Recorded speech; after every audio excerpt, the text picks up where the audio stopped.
5 gabay para sa masayang buhay. The first one is free your heart from hatred. Magpatawad ka, huwag ka magtatanim ng sakit ng loob. The second is free your mind from worries.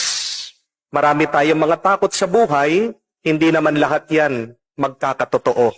Third is to free ourselves from greed and selfishness.